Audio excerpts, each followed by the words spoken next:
ओम शांति। आज बाप दादा के अव्यक्त रूप के 22 मार्च 1996 के महावाक्यों पर मनन और चिंतन करेंगे। आज की मुरली का विषय है ब्राह्मण जीवन की पर्सनालिटी, सब प्रश्नों से पार, सदा प्रसन्न चित्त रहना। आज सर्व प्राप्ति दाता बाप दादा अपने सर्व प्राप्ति स्वरूप बच्चों को देख रहे हैं, जिसका यही वर्णन करते हो अप्राप्त नहीं कोई वस्तु इस ब्राह्मण जीवन में। जिसको सर्व प्राप्तियां हैं उसकी निशानी प्रत्यक्ष जीवन में क्या दिखाई देगी? सदा उसके चेहरे और चलन में प्रसन्नता की पर्सनालिटी दिखाई देगी। ये बाबा कहते हैं जो प्राप्ति स्वरूप होगा। किसी का चेहरा देखो और वो प्रसन्न है तो डेफिनेटली वो संतुष्ट है, प्राप्ति स्वरूप है। अगर चेहरे पे, face is the index of mind कहा जाता है ना, कि मन के भाव चेहरे पे आते हैं। अगर चेहरे पे किसी प्रकार का चिंता का, सोच का प्रश्न चिन्ह है, कुछ ज़रा सा भी है, तो वो उस प्रकार की वो जो संतुष्टता की झलक है वो कम नज़र आएगी। जिसको संतुष्टता भी कहते हैं। लेकिन आजकल चेहरे पर जो सदा प्रसन्नता की झलक देखने में आवे वो नहीं दिखाई देती। कभी प्रसन्न चित्त और कभी प्रश्न चित्त, दो प्रकार के हैं। एक है जरा सी परिस्थिति आई तो प्रश्न चित्त, क्यों, क्या, कैसे, कब, ये प्रश्न चित्त। और प्राप्ति स्वरूप सदा प्रसन्न चित्त होंगे। तो ये क्यों, क्या जो है वो हलचल है। जो संपन्न होता है उसमें हलचल नहीं होती है। वैसे भी आप देखो ना, कोई सूटकेस है पूरी तरह भरा हुआ है तो हिले जुलेगा नहीं। आजकल लोग उसमें टॉवल वगैरह रख के अच्छी तरह उसको फिट कर देते हैं। और कोई चीज़ अधूरी है, अध जल गिरी छलकत जाए कहा भी जाता है। तो जो चीज़ बिल्कुल फुल नहीं है वो ज़रूर हिले जुलेगी। जो संपन्न होता है उसमें हलचल नहीं होती। जो खाली होता है उसमें हलचल होती है। प्रसन्नता अगर कम होती है तो उसका कारण प्राप्ति कम, और प्राप्ति कम का कारण कोई ना कोई इच्छा है। ये जो बाबा ने लास्ट कहा है ये बड़ा इम्पोर्टेंट है कि प्राप्ति कम, सर्व प्राप्तियां उपलब्ध हैं, फिर भी प्राप्ति कम, तो कोई ना कोई इच्छा है। बहुत सूक्ष्म इच्छाएं अप्राप्ति के तरफ खींच लेती हैं। फिर रॉयल रूप में यही कहते हैं कि मेरी इच्छा नहीं है, लेकिन हो जाए तो अच्छा है। लेकिन जहां अल्पकाल की इच्छा है वहां अच्छा हो नहीं सकता। हमारा स्लोगन है, इच्छा अच्छा बनने नहीं देती। इसमें एक बात का स्पष्टीकरण आप करेंगे जो प्रायः भाई बहनें पूछते हैं। हालांकि बाबा ने बताया है अल्पकाल की इच्छा। तो कई बार भाई बहनें कहते हैं कि इच्छा के बिना तो जिंदगी नहीं है, इच्छा तो रखनी पड़ती है। नहीं, देखिए, इच्छा अलग चीज़ है और ज़रूरत अलग चीज़ है। तो ज़रूरत तो आवश्यकता है, इच्छा उससे थोड़ा एक्स्ट्रा है। तो इसलिए ये कहना कि इच्छा के बगैर ज़िंदगी नहीं है, ऐसा नहीं है। बाबा ने कहा ना अल्पकाल की इच्छा। हाँ, अल्पकाल की तो है ही, क्योंकि ये जितनी भी इच्छाएं हैं ये बॉडी से कनेक्टेड हैं। चाहे वस्तुओं की इच्छा है, वैभव की इच्छा है, तो बॉडी अल्पकालिक है, आत्मा से तो कनेक्टेड नहीं है। इच्छाएं बॉडी से कनेक्टेड हैं, एक तो शरीर मानने से उत्पन्न होती हैं, दूसरा वो अपना अल्पकालिक है, क्योंकि बॉडी गई तो इच्छाएं गई। तो वो जो है सदा काल का है, आत्मा का। आत्मा से कनेक्टेड होगा तो इच्छाएं रहेगी नहीं। तो बाबा कहते हैं लेकिन रॉयल इच्छाएं ज्ञान के बाद सूक्ष्म रूप में रही हुई हैं। हाँ। वो चेक करो, क्योंकि बाप दादा अभी सभी बच्चों को बाप समान संपन्न संपूर्ण बनाने चाहते हैं। जिससे प्यार होता है उसके समान बनना कोई मुश्किल बात नहीं होती है। सदा का राज्य भाग प्राप्त करना या कभी कभी का, सदा का चाहिए ना। तो सदा प्रसन्नता और कोई भी भाव चेहरे पर व चलन में दिखाई नहीं दे। कई बच्चे प्रशंसा के आधार पर प्रसन्नता अनुभव करते हैं। ये बाबा ने बहुत इम्पोर्टेंट बात बताई। लेकिन वो प्रसन्नता अल्पकाल की है। जैसे आजकल मकान बनाते हैं ना, तो सीमेंट के साथ रेत की मात्रा ज़्यादा डाल देते हैं, मिक्स करते हैं। तो ये भी ऐसा ही है जो फाउंडेशन मिक्स है।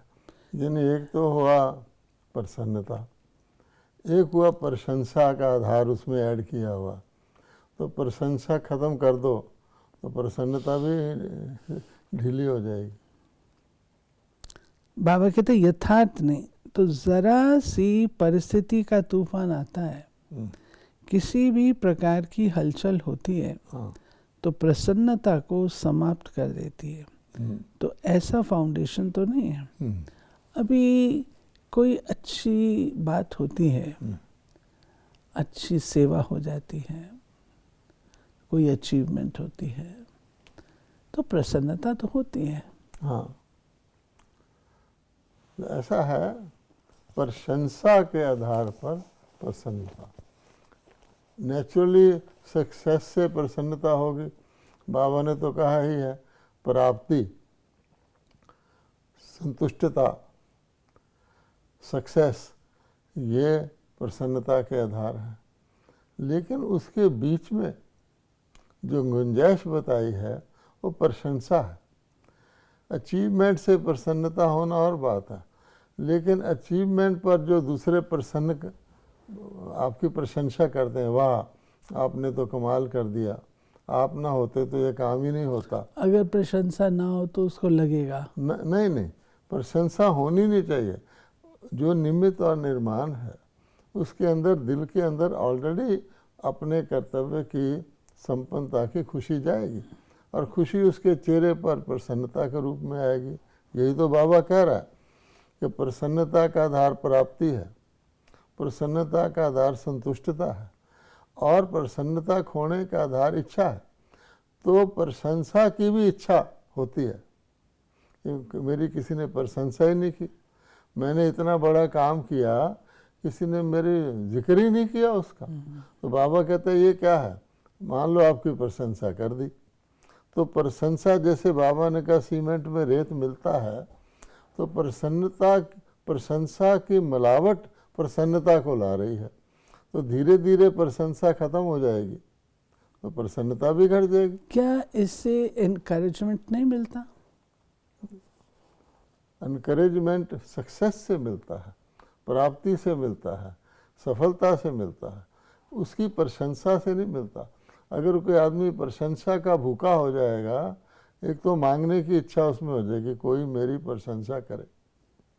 बाबा कहता है प्रशंसा आपकी हो रही है, आप उस प्रशंसा को अंदर तक नहीं ले जाओ, वरना प्रशंसा बंद हो जाएगी तो आपकी प्रसन्नता घट जाएगी। प्रसन्नता का आधार प्रशंसा नहीं होना चाहिए, प्राप्ति होना चाहिए। बाप दादा ने पहले भी सुनाया है, अब फिर से अंडरलाइन कर रहे हैं। इस बात को अगर आप और डीपली देखें, आपने कुछ अचीवमेंट किया, उसकी प्रशंसा हुई, तो अचीवमेंट सदा करते रहेंगे उसी लेवल का, या अचीवमेंट उसको कहा जाता है कि जो कि आप नॉर्मल से ज़्यादा अचीव करते हैं। तो अचीवमेंट तो उसी को कहा जाता है कोई एक्स्ट्रा ऑर्डिनरी आपके द्वारा कुछ हो जाए। अच्छा, उसकी प्रशंसा कितनी देर रहेगी? अचीवमेंट फेड हो जाएगी तो प्रशंसा भी फेड हो जाएगी, तो आपकी प्रसन्नता भी घट गई। ये है ना कि उस्तति निंदा, हानि लाभ, जय पराजय, मान अपमान और कमल की तरह रहो। तो कमल का मतलब क्या होता है? कीचड़ में जड़े हैं तब भी वो खिला हुआ है, और हम प्रशंसा के आधार पर खिले हुए हैं, तो बाकी क्या होगा? फिर बाकी पीरियड में क्या होगा? प्रशंसा गई, प्रसन्नता भी गई, प्रशंसा घटी, प्रसन्नता भी घट गई, प्रशंसा बढ़ गई, प्रसन्नता बढ़ गई। तो प्रसन्नता का आधार रेत हो गया ना। ठीक बात है, नहीं तो व्यक्ति अचीवमेंट कॉन्शियस हो जाता है, उसके दिमाग में चढ़ जाता है, और अगर वो ना हो कभी तो उदास हो जाएगा। और फिर देखिए, उसको देखकर दूसरों को ईर्ष्या आएगी। ये जो बाबा ने कहा ना, ईर्ष्या भी प्रसन्नता को ले जाती है। ये देखो, इसकी इतनी तारीफ हो रही है, इसने एक बार एक काम कर लिया, मैंने 10 किए थे, मेरी तो इतनी तारीफ नहीं हुई, तो 100 लोग उससे ईर्ष्या करने लग जाएंगे। तो जो प्रसन्नता प्रशंसा के आधार पर है, वो ईर्ष्या भी पैदा करती है, दूसरों को असंतुष्ट करती है। उनके अंदर आएगा हम भी ये करें। बाबा कहता है त्याग का भाग। तो जिन्होंने त्याग किया हुआ, जैसे हमारे आदि रतन हैं, जिन्होंने, जो हमारे आदि दादियाँ हैं, उनसे किसी को ईर्ष्या नहीं आएगी। किसी भी दादी को यूएसए के टूर पे भेज दो, किसी को ईर्ष्या नहीं आएगी, खुश होगा। अपने बराबर के को किसी को टूर पर भेज दो, वो कहेंगे मुझे क्यों नहीं। बाप दादा ने पहले भी सुनाया है, अब फिर से अंडरलाइन कर रहे हैं। रॉयल रूप की इच्छा का स्वरूप नाम, मान और शान है। आधार सर्विस का लेते हैं, सर्विस में नाम हो, लेकिन जो नाम के पीछे सेवा करते हैं उनका नाम अल्पकाल के लिए तो हो जाता है, बहुत अच्छा सर्विसेबल है, बहुत अच्छा आकर्षण करने वाले। नाम के आधार पर सेवा करने वाले का ऊंच पद में नाम पीछे हो जाता है। आप बताइए, क्योंकि कच्चा फल खा लिया। इसको बाबा ने बहुत अच्छा दिया है, कच्चा फल खा लिया। कच्चा खा लिया तो पका कैसे खाओगे? पका ही नहीं, तो पक्का फल कहाँ खाएंगे? कच्चा खा लिया। अभी अभी सेवा की, अभी अभी नाम पाया, तो ये कच्चा फल है। या इच्छा रखी कि सेवा तो मैंने बहुत की, सबसे ज़्यादा सेवा के निमित्त मैं हूँ, ये नाम के आधार पर सेवा हुई, इसे कहेंगे कच्चा फल खाने वाले। तो कच्चे फल में ताकत होती है क्या? वह सेवा की, तो सेवा के रिजल्ट में मेरे को मान मिलना चाहिए।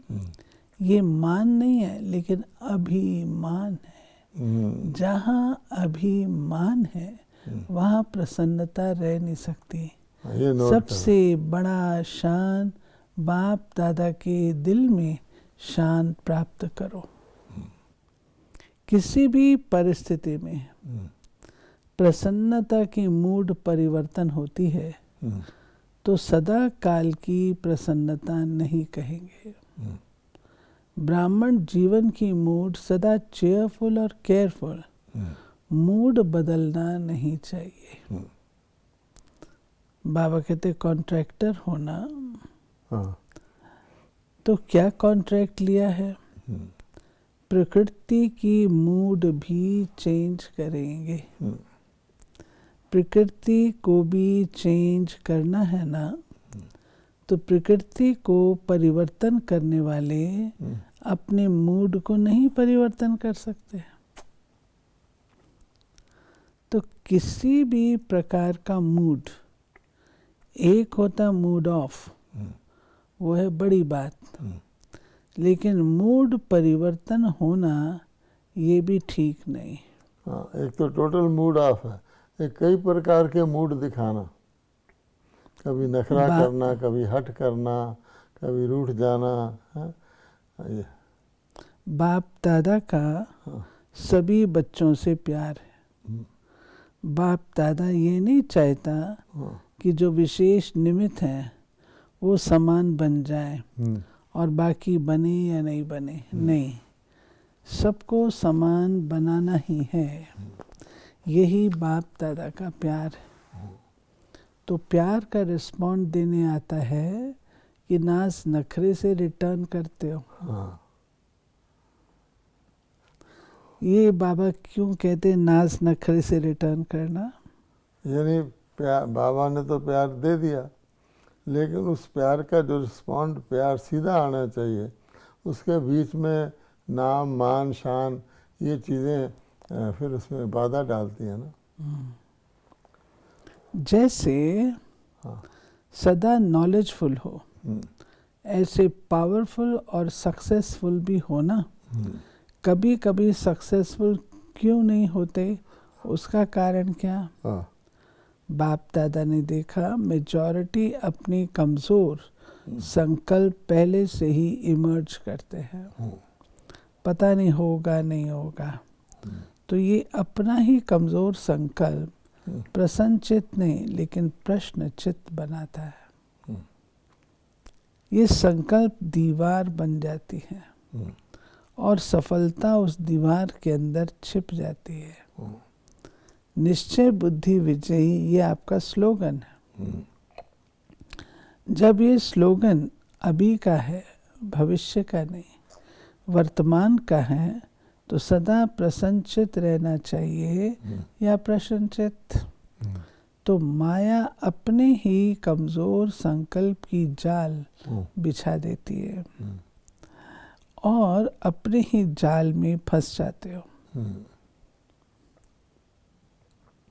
यानी जिसको बाबा कहता है पता नहीं होगा कि नहीं होगा, तो अपना ही कमज़ोर संकल्प रच लिया।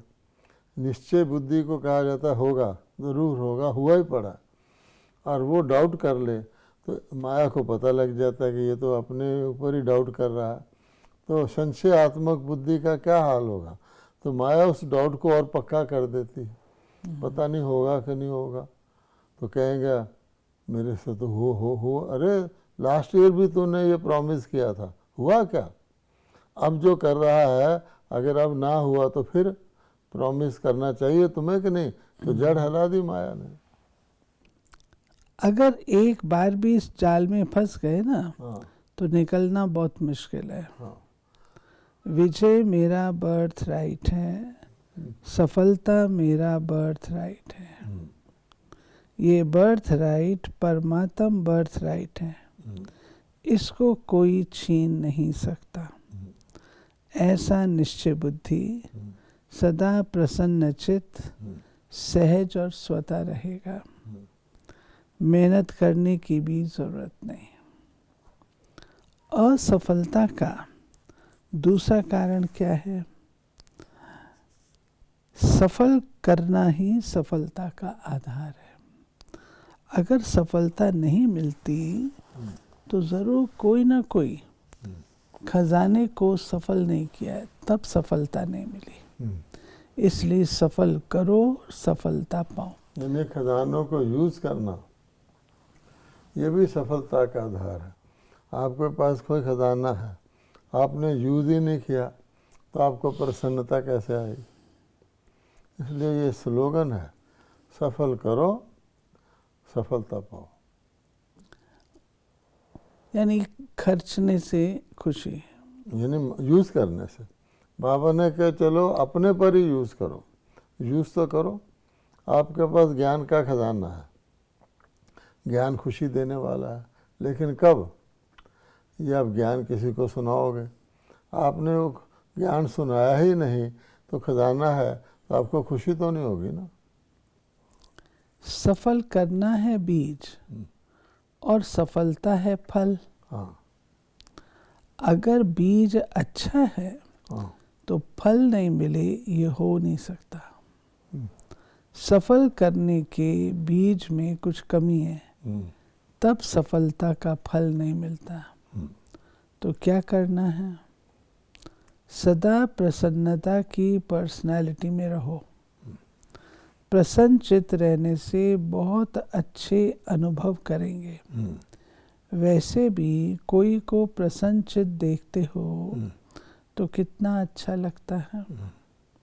उसके संग में रहना, उसके साथ बात करना, बैठना कितना अच्छा लगता है। तो आज से ये व्यर्थ प्रश्न स्वाहा।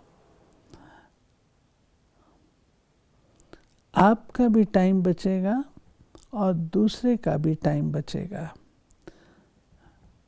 दादियों का भी टाइम इसमें जाता है। बचत का खाता जमा करो। 21 जन्म आराम से खाओ पियो मौज करो। वहाँ जमा नहीं करना पड़ेगा। तो स्वाहा किया कि सोचेंगे। ये जो सवाल है बचत का खाता जमा करो, ये हम कैसे करते हैं? बाबा बता रहे हैं ना व्यर्थ नहीं करो कि जो कुछ जमा करना है संगम पर ही करना है। वहाँ आपको जमा करने का मौका नहीं मिलेगा। बाबा ने कहा है ना कि जमा का बैंक सतयुग में होता ही नहीं। तो इस समय हमें, जैसे बाबा ने बताया है, समय की बचत करो, व्यर्थ संकल्पों की बचत करो। तो ये जो बचत करेंगे ये हमारी जमा हो जाएगी। वैसे भी दुनिया में क्या होता है, कमाई कितनी करी खर्चा कितना करा, कमाई से खर्चा घटाओ बचत कितनी हुई। अगर किसी व्यक्ति ने 1 महीने में ही ले लो, बहुत कुछ कमाया बहुत कुछ खर्चा किया, बचत तो कुछ नहीं की ना फ्यूचर के लिए। इसलिए भगवान कहता है कि कमाई करके खर्चा कम करके बचत करो। तो आप बाबा ने 2 बातें तो खास बताई हुई हैं। समय का बचत करो, क्योंकि संगम का 1 सेकंड वर्ष के बराबर है। तो आपने 1 सेकंड बचाया तो क्या होगा? जैसे कहते हैं कि 1 देने से पद्मों की कमाई है। तो आप 1 तो देंगे ना तब पद्मों की कमाई होगी। अगर 1 आपने बचाया ही नहीं देने के लिए तो पद्म गए। इसलिए बाबा कहता है कि जब कहते हैं कि संगम का 1 सेकंड वर्ष के बराबर है, तो 1 सेकंड बचाओगे तो वर्ष के बराबर होगा ना। अगर 1 सेकंड व्यर्थ में लगा दिया तो आपकी बचत क्या हुई? बल्कि 1 नहीं गया पद्म गए। बाबा ने फिर साइलेंस का अभ्यास करा, ख़त्म किया। ऐसे ही नहीं हाँ कर लेना। जब बहुत काल का अनुभव है, प्रश्नचित्त और परेशान होना, परेशान करना अच्छी तरह से अनुभव है ना, तो अपने निश्चय और जन्म से अधिकार की शान में रहो तो परेशान नहीं होंगे। अभी अगली सीजन क्या होगी ये प्रश्न है। ये काम का प्रश्न है, इसलिए भले पूछो, फालतू प्रश्न नहीं। बाबा ने अगली सीजन का खुद प्लान दिया, एजेंडा दिया। हाँ। तो बाप दादा का ड्रामा प्लान अनुसार ये प्लान है। ये वर्ष डायमंड जुबली का है, तो डायमंड जुबली की सेवा का उमंग उत्साह चारों ओर देश विदेश में अच्छा है और अच्छा रहेगा। अच्छा होना ही है। इसलिए ये वर्ष जितना भी जी भर कर के सेवा करने चाहो उतनी करो। इस वर्ष में चाहे भारत चाहे विदेश में कई बच्चों का उमंग उत्साह की यथाशक्ति बड़े बड़े प्रोग्राम करें। और जब बड़े प्रोग्राम करते हैं तो बड़ों को बुलाते हैं। तो बाप दादा का प्लान इस वर्ष में जो ऐसे योग्य प्रोग्राम होंगे, ऐसे नहीं मकान की ओपनिंग है तो दादी आवे, ऐसे नहीं, लेकिन डायमंड जुबली के कनेक्शन में जो भी होगा, जहाँ भी प्रोग्राम योग्य होगा वहाँ दादियाँ जा सकती हैं। लेकिन है, दादियों की तबीयत से सबको प्यार है ना, कि सिर्फ सेवा से है, इसलिए स्वयं भी सोच समझ के निमंत्रण दो। ऐसे नहीं कि आना ही है, नहीं तो हम नाराज हो जाएंगे। विश्व के जिम्मेवार हो। कल ताज पहना था ना, 10 साल वालों की सेरेमनी मनाई गई थी। तो जिम्मेवारी का ताज था या गत्ते का था? सभी ने जिम्मेवारी का ताज पहना ना। तो जब भी कोई प्रोग्राम बनाते हो तो यज्ञ को भी देखो, क्योंकि आज मधुबन आपको आकर्षण क्यों करता है? आपके सेंटर्स भी तो ज्ञान योग वाले, लेकिन मधुबन क्यों आकर्षित करता है? क्योंकि ब्रह्मा बाप की तपस्या उसकी स्थिति का स्थान है। तो जो निमित्त बड़ी दादियाँ हैं, उन्हों को यज्ञ का वातावरण, यज्ञ की कारोबार, उसको भी देखना है। और आप भी सब जिम्मेवार हैं। नहीं तो मधुबन में जो भी आते हैं वातावरण से खुश होकर जाते हैं। उसका कारण क्या? बड़ों की स्थिति का स्थान पर प्रभाव पड़ता है। तो ये भी देखो, क्योंकि यज्ञ का वातावरण चारों ओर फैलता है। आप सबको शक्ति मधुबन के स्थान से ही मिलती है। मधुबन की कारोबार, सेवाएं, वातावरण, साथ साथ दादियों की तबीयत, उसको देखो, फिर प्रोग्राम बनाओ। जब आप कहते हो आओ और फिर किसी का प्रोग्राम कैंसिल होता है, थोड़ा बहुत स्थितियों में भी फ़र्क पड़ता है। इसलिए पहले से सोच समझकर, नॉलेजफुल होकर, जिम्मेवार होकर फिर प्रोग्राम बनाओ। उसके लिए बाप दादा ये पूरी सीज़न सेवा के लिए छुट्टी दे रहे हो। बाप दादा की सीज़न, बाहर की सेवा का बुलावा, ये दोनों में खींचातान हो जाती है। इसलिए इस सीज़न में बाप दादा अगर दिसंबर में नीचे का तैयार हो जाता है, उसका उद्घाटन होना ही है, तो दिसंबर में फॉरेन और इंडिया दोनों के संगठन का प्रोग्राम शांतिवन का आरंभ करेंगे। फॉरेन वाले ऊपर रहें, इंडिया वाले नीचे रहें, डबल चांस मिलेगा। आप डबल विदेशी नीचे रहेंगे, पट मिस होना पड़ेगा। अपने अटैचियों को तकिया बनाना जगह चाहिए ना। तो बाप दादा इस सीज़न में, अर्थात दूसरी सीज़न जो शुरू होगी, उसमें दिसंबर में आएंगे।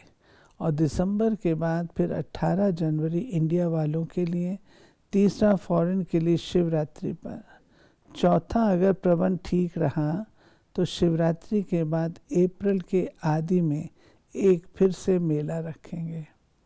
बाबा अपना पूरा प्रोग्राम दे रहे हैं, मैं कह रहा हूँ, जिसमें फॉरेन वाले भी हों, इंडियन भी हों। तो दूसरी सीज़न का प्लान ये है, जिसको जितनी सेवा करनी है दिल से करो, योग्य अटेंशन रख के। दादियाँ भले चक्कर लगाएं, लेकिन पहले तबीयत फिर सेवा। खींचातान नहीं करो, अभी टाइम काफ़ी है। उस अनुसार एक तो चक्कर लगाओ, दूसरा ब्राह्मणों के रिफ्रेशमेंट की, जो बाप दादा ने कहा कर्मातीत बनने का, अशरीरी बनने का अभ्यास करो। कितने साल पहले बाबा ने इसकी धुन लगाई है। तो इसके लिए ग्रुप वाइज ब्राह्मणों का संगठन यहाँ रख सकते हो। हर मास का अलग अलग प्रोग्राम बनाओ, जो सेवा भी हो, ब्राह्मणों की रिफ्रेशमेंट भी हो। बाकी एक ही वर्ष में खींचातान से फॉरेन में जाना ही है, ऐसी खींचातान नहीं करो, आराम से बनाओ। अभी आगे का समय भी बहुत है, इसलिए इस वर्ष में, इस सीज़न में एक चक्कर फॉरेन का, फिर दूसरे समय में दूसरा चक्कर बनाओ। तो आराम से, स्नेह से सेवा और दादियों के तबीयत का बैलेंस रखो, समझा? तो दूसरी सीज़न का यही प्लान। फिर आगे देखेंगे, क्योंकि वर्तमान समय चाहे देश में चाहे विदेश में हलचल भी होनी है, तो जितना सेवा का चांस ले सकते हो उतना ले लो। फिर बाबा ने ड्रिल कराई, 1 सेकंड में अशरीरी बनना। ये पाठ पक्का है, अभी अभी विस्तार, अभी अभी सार। अच्छा, इस अभ्यास को सदा याद रखना। चारों ओर के सर्व प्रश्न चित्त से परिवर्तन होने वाले, सदा प्रसन्न चित्त के पर्सनैलिटी वाले श्रेष्ठ आत्माएं, सदा अपने विजय और जन्म सिद्ध अधिकार के स्मृति में रहने वाले स्मृति स्वरूप विशेष आत्माएं, सदा सफल करने से सहज सफलता का अनुभव करने वाले बाप के समीप आत्माओं को बाप दादा का याद प्यार और नमस्ते। जो डबल विदेश के चारों ओर के 10 वर्ष वाले बच्चे हैं, उनको विशेष मुबारक और याद प्यार। तो ये थी प्यारे बाबा की आज की मुरली, जिसमें बाबा ने हम बच्चों को सब प्रश्नों से दूर प्रश्नचित्त न रहकर प्रसन्न चित्त रहने के लिए बाबा ने आवाहन किया। ओम शांति।